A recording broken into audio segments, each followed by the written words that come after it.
यानंतर नाशिकमधून एक महत्त्वाची बातमी येते। बाळू खोडके याच्या मृत्यू प्रकरणी 2 पोलिसांच्या विरोधात हत्येचा गुन्हा दाखल करण्यात आलेला आहे।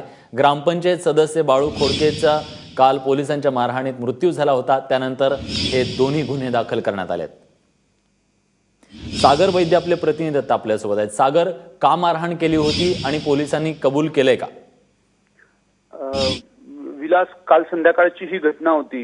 या गावामध्ये अवैध दारू विक्री सुरू असल्याची चौकशी करण्यासाठी समन्स घेऊन हे दोघं पोलिस गेले होते।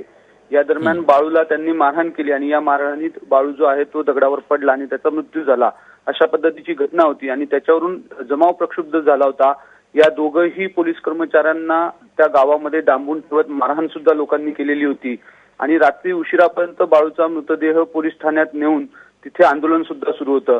या सगळ्या घटनेनंतर सर्व वरिष्ठ पोलीस अधिकारी, राजकीय नेते, लोकप्रतिनिधी हे सगळे त्या ठिकाणी जमलेले होते आणि प्रथमदर्शनी जी घटनाक्रम सर्व गाव सांगत होता त्यानुसार आता या दोघंही पोलिसांवर सदोष मनुष्यवधाचा गुन्हा दाखल करण्यात आलेला आहे आणि विशेष म्हणजे लोकांच्या मारहाणीत हे दोघं पोलीस कर्मचारी सुद्धा जखमी झालेले आहेत।